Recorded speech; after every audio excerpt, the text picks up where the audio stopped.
My sister was like, oh, Miracle, are you jealous? I was like, no, I'm not jealous. I'm just stating a fact. I was jelly. I'm not even talking about wake up at 3 a.m., read, cycle, pray, go to the heavens and come back, and then at 8 a.m. start your workday. Like, just. Hi, welcome back to my channel. So today I'm going to be talking about my semester. And I am going to be talking about it in general terms because unfortunately I can't just air all my business out there. So I'm just going to I'm going to talk about more so like the things I learned. So I have three little categories. It's external validation, growth and self-improvement, and relationships. And so I transferred this semester, so first semester away, slay. And I just like it's just been such a interesting and insightful couple of months. So starting with external validation, like this one was hard for me to admit because like, you know, in general you want to think super like highly and like ethically of yourself and like think you're like super moral and like you're just a good person. Like, and it's not that I'm not a good person. I am, but I just realized this semester that like I'm fairly egotistical and and I like damn like it's just like in the perfect world like I can just say like no, like I'm so humble, like no, like I'm so down to earth, I'm never big-headed, like my heart is so pure, but unfortunately that's not the truth. And the reason why this relates to external validation is because like I was watching a Diary of a CEO episode and they were talking about the difference between confidence and ego. Confidence comes internally. Hold on. Confidence comes from the inside and it's like how you genuinely view yourself and think about yourself, versus ego is external validation and praise and all that, you know, that's like, it's not really a firm foundation, it's pretty flimsy. So not unfortunately, I guess, but like, I just have gotten a lot of external validation, and on top of that, I know like which parts of myself to like highlight and emphasize to get that external validation. So it's been super challenging for me to snap out of it now because I'm trying to get out of my people pleaser ways, and a big part of that is like there's a significant amount of external validation and like praise that you lose because like you're not bending over backwards for everybody. So I noticed that unfortunately, like in situations where I was setting a boundary, I wasn't only upset that I had to set a boundary, but I was also upset that the praise that I was getting before stopped. Yeah, so just like with setting boundaries and just being more firm and like being more true to myself, I've just noticed that I love some external validation. And it's so like, I don't feel crazy bad about that obviously because it's so easy to fall into, like who doesn't like a compliment here and there and day after day. But yeah, I was just saying like the downfall of that egotistical and of that like getting that praise from other people is that if you're not committed to their needs and their wants like all the time, then all that praise is going to stop. And also, even if you are committed to their needs and their wants, eventually you're going to mess up somehow, so all that praise is going to stop. So just it's not a bad thing to want a compliment, it's not a bad thing to get a compliment, but just like I guess, if I had to give a lesson out, I would just say try to be aggressively honest with yourself, be very like no BS, like straight to the point, because like you'll notice that maybe you are a little more egotistical than you would like to admit and then you would like to picture yourself as. And I just also noticed like just certain moves I would make and like certain things that I wanted in my life, it was more so for how it's gonna look versus like the actual substance of it. So that's also another thing. Like, let me give you an example. So I had like a crush on this guy, right? And I was like, I like to get a little bit delusional, like, you know, like we're all human. But I had a crush on this guy and like he did something and like I snapped out of it, whatever. But I was just like logistically, okay, Miracle, like what do you like about him?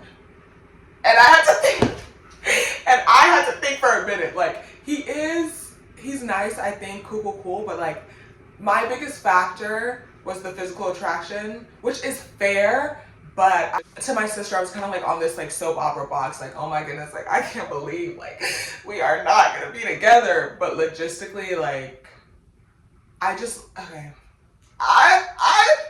This hurts to admit, I just like the way we would have lived together.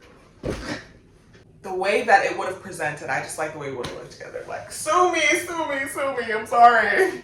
But yeah, so that's an example. And like with that, I've been trying to be aware of like what I actually pursue, because obviously like that's harmless, like nothing happened, like we didn't date, whatever, cool. It's not like I was like in a relationship just because of how we would look together. But if I had like followed that passion, it's not passion, it's like when you want something.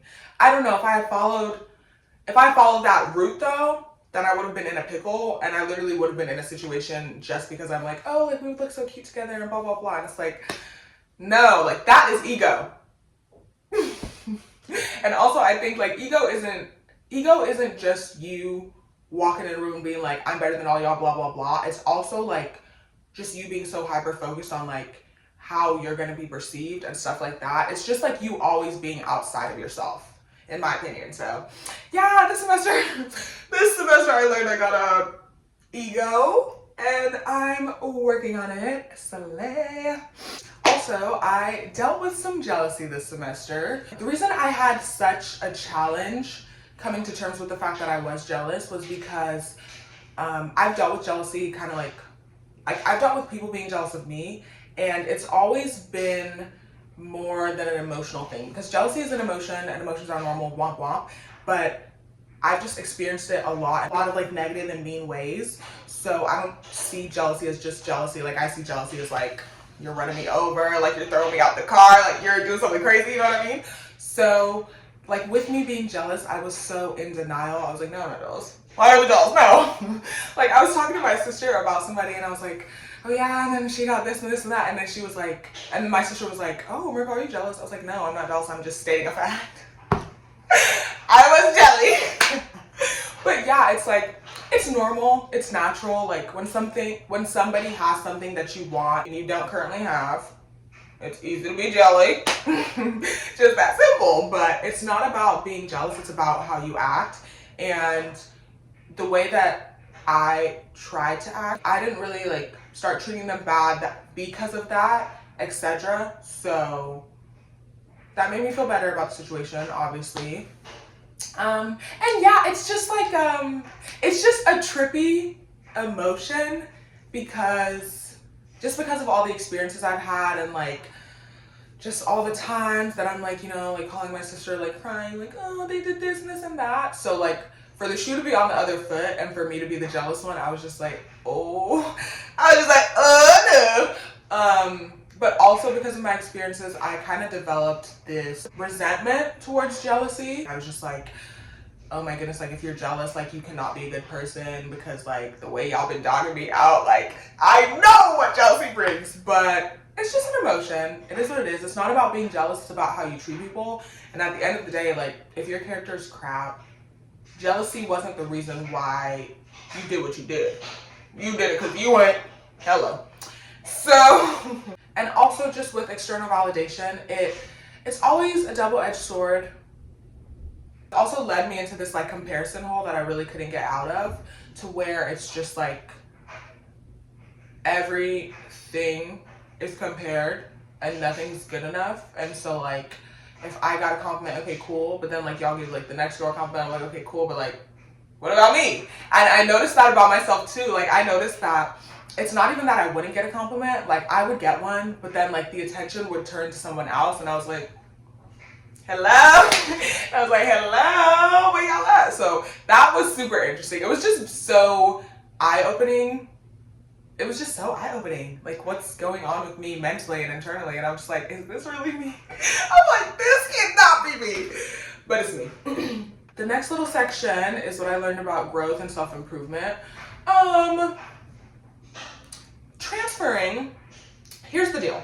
So at the last college I was at, I was like, I was super unhappy, but for the whole semester, I didn't think, like, transferring just never really came to me. I just thought, like, damn, I just gotta duke it out. I just gotta suffer, like, these next 2 years or however much time I have. Like, damn, I really just gotta be out here and unhappy.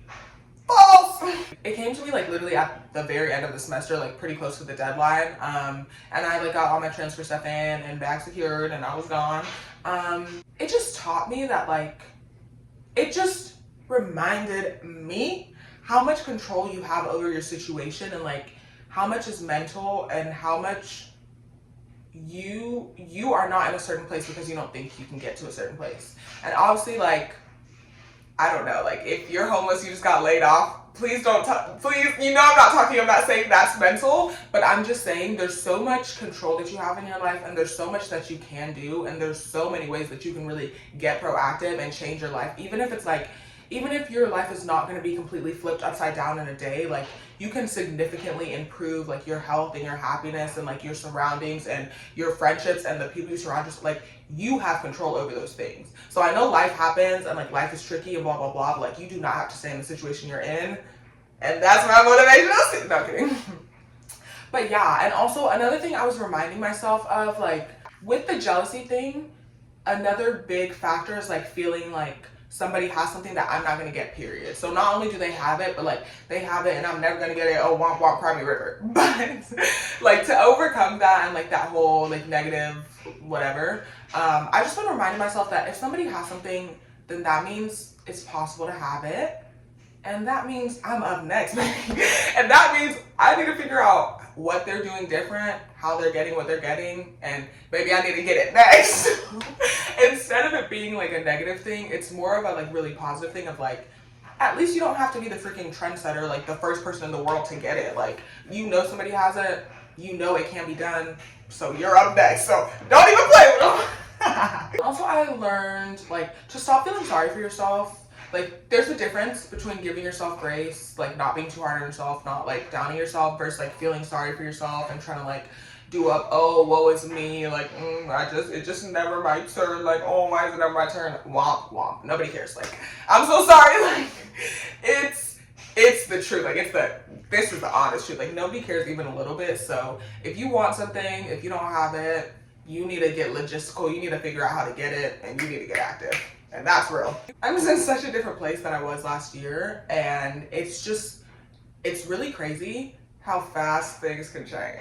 And I know everybody says that, but seriously, like, if you really, like, you want something and you clock in and you focus and, like, you're like, don't play with me, like, you would be surprised, like, how fast stuff can change. Because every single year it gets to the end of the year and everybody's like, oh my goodness, year flew by, I can't believe. So, like, imagine if genuinely just okay, girl. I don't know if you can hear the train, but, like, imagine if genuinely, like, one of these years, like, not even for the whole year, I'm talking, girl, just for 6 months, just for a couple weeks, just for like, the things that you want are not as far as you think. And I'm not even talking about wake up at 3 a.m., read, cycle, pray, go to the heavens and come back, and then at 8 a.m. start your workday. Like, just genuinely the, like, changes, the little changes that you make can have such a big impact, like, stacked up on top of each other. So it's just, like, it's just unbelievable how fast things can change. And if you want something, you can get it. Figure out how to and get active. What I learned, like, in relationships is just, well, the first thing I learned is, like, I just have to, everybody, like, you have to stop spinning the block. Like, it needs to be outlawed. It has to be illegal because it ended for a reason. It ended for a reason. And it was just, especially moving out here, like, being in a new place, I felt so vulnerable. So I just wanted to go back to, like, what I knew, but I let that go for a reason. And it doesn't have to be, like, the worst reason in the world. Like, it doesn't have to be, oh, the person's abusive or blah, blah, blah. Like, it can just be, like, this person is not funny and I don't like that. Like, It can genuinely just be this person is funny and is not funny and I don't like that. I want to laugh. You're not making me laugh. Womp womp. Like you cut that off 2 years ago. You're coming back 2 years later and they still can't make a good joke. Stop. Like just stop spinning the block. Like it ended for a reason. And I know it's just easy to like want to go back to what's comfortable and blah blah blah, but like it's such a waste of time. It's such a waste of energy because the time that you're spending spinning that block and relearning that same lesson, you could have been spending either on yourself or you could have been pouring into something new. Where even if that something new doesn't work out, at least you learned a different lesson. Like at least you branched out a little bit. At least you put yourself out there, you know what I mean? Stop spinning the block. That was a tough one. Hopefully I really mastered it. A big thing I also learned this semester was like compatibility.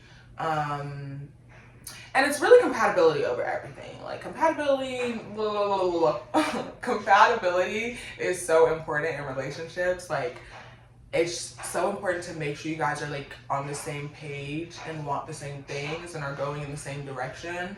And compatibility doesn't mean that you're the exact same. Like, oh my goodness, your favorite color is red and her favorite color is red. No, it just means you guys are like parallel lines.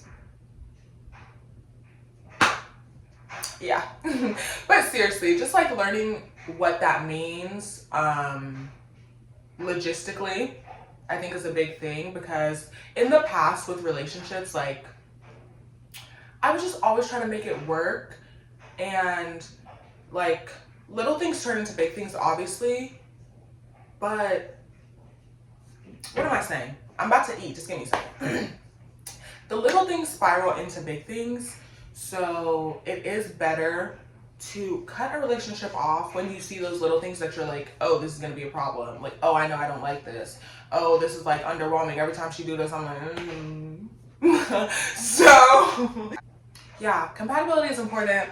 I can't give any specific examples because clog that tea. I'm not trying to give everything away, but just compatibility is super important. And like, it's okay for you to not continue a relationship based off the little things. Now, like I said, I don't mean like, oh my goodness, she wore mixed match. Please. I don't mean she wore mixed match socks one time and now you have to cut her off. Please. No, that's not what I'm talking about. But like, if it's something that you want and you know you want out of a relationship, and like every time it comes up, like you think about it. So I'll even go for the funny one because I know that's catty, but I don't care. You gotta make me laugh. So if that's something, you want somebody that makes you laugh and you know that, and every time this person makes a joke, you're like, damn, that wasn't funny. You're like, wow, that was not funny. Seriously, like if that's something you want and that's something that always, like it genuinely, like every time you interact with them, it like pops up. Like I think that is fair for you to just go ahead and pivot. And it's not about like being mean, but just like pivot and find what you actually want. I think a big thing about relationships is like, you know, even if you don't know what you want to a T, you know what you don't want. And you know when they do that thing and you're like, girl, you need to stop. And you know you be staying and looking stupid. So just, it's okay to pivot. That's another big thing I learned about relationships. Like with the compatibility and like with finding the right people, it's all about, either way it's a numbers game because it's challenging. Not everybody's going to be your people. You know, most people won't. So it's all about figuring out like, this isn't it, and then being like, okay, cool, let me pivot. Because the longer you stay in something that's not it, the more time you're wasting, the more energy you're wasting, the more like, oh, it could turn into something that's actually unhealthy and that's actually a big deal and blah, blah, blah. So with relationships, the faster you can get in that process of like discernment and like, okay, this person, whatever, they're cool, but that's not really it, let me pivot, the better life is going to be, and the sooner you're going to find the people that are actually the real ones. And another thing about that is the faster you figure that out, the better, because it's easier to progress in a relationship than regress, and it's easier to kind of like dwindle down a relationship that like wasn't that intimate and like didn't get that deep. But once you really like imprint yourself on someone's life, then when you do try to withdraw, they're gonna be like, girl, what's going on? Versus if you had just, you know, stayed a little, you know, in the beginning, then it wouldn't be as big of a deal. And yeah, just relationships take time, unfortunately. In general, like good things take time. unfortunately. So that's a big lesson that I have learned, I am learning. Yeah, but overall this semester was super cute. And yeah, I just think that life is short. Do what makes you happy. Be around people who make you happy. And live it up. That's all.